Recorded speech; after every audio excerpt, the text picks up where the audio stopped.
friends, welcome back to another episode of the TV Tray Sessions here at Guitar Talk with Todd at toddbeebe Music. Thank you so much for checking in and joining me today. We're remembering the late, great Michael Bloomfield. Michael was a huge hero of mine, still is. Check out my video I did about an awesome Michael Bloomfield contract that I have.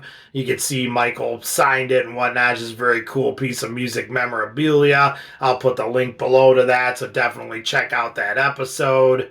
What an iconic player.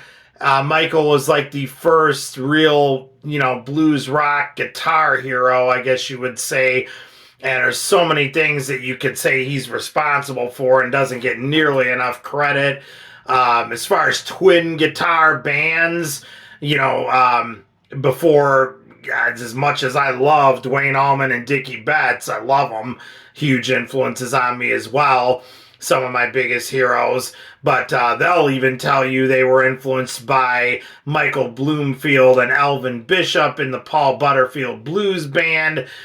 Check out anything from that band, the debut album, East West, that Michael plays on, which is just fantastic. There's a lot of bootleg recordings of that band during that time, and they would just stretch out on East West Live, and that, to just listen to Bloomfield tearing it up. Nobody was doing that kind of stuff at the time.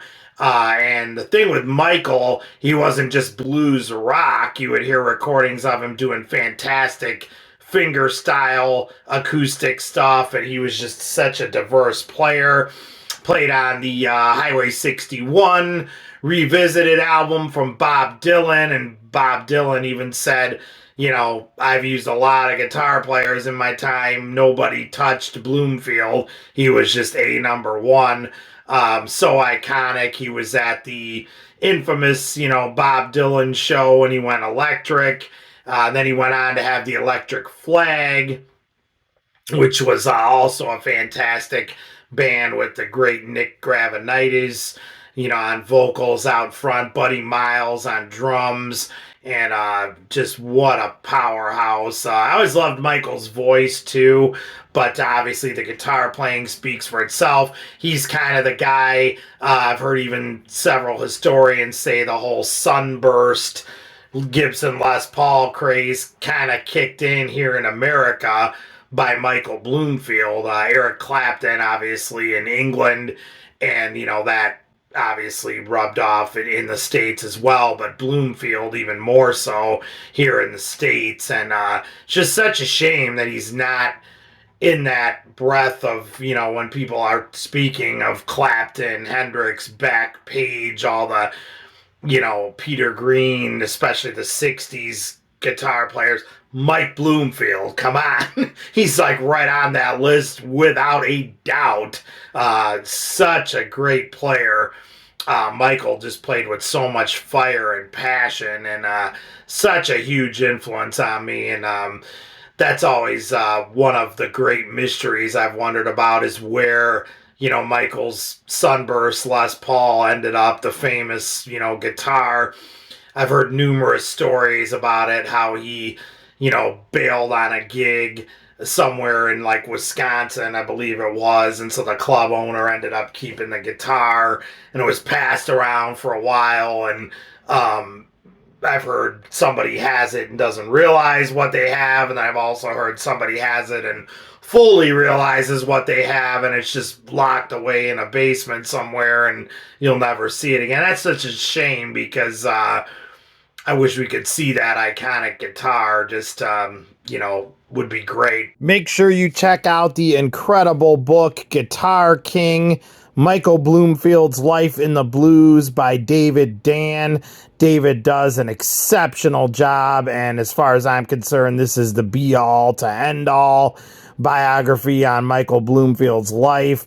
Do yourself a favor and read this if you haven't already. If you have, read it again. I think I've read it like 20 times.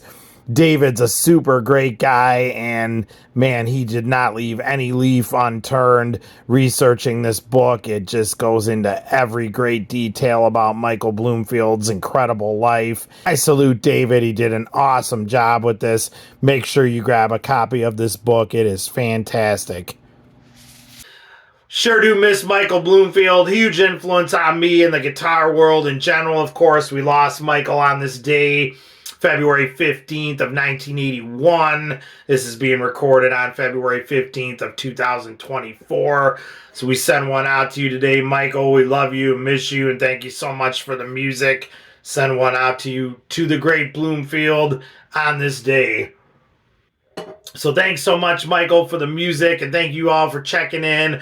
Please hit that subscribe button in the lower right-hand corner. Find me on Facebook at toddbeebe music, and never forget the great Michael Bloomfield. We owe him a ton for what he did for the music of the blues and rock and roll and guitar playing in general. So we salute you, Michael. Thank you all so much for checking in and joining me, and we will see you all again. Stay safe and love your dogs. Take care.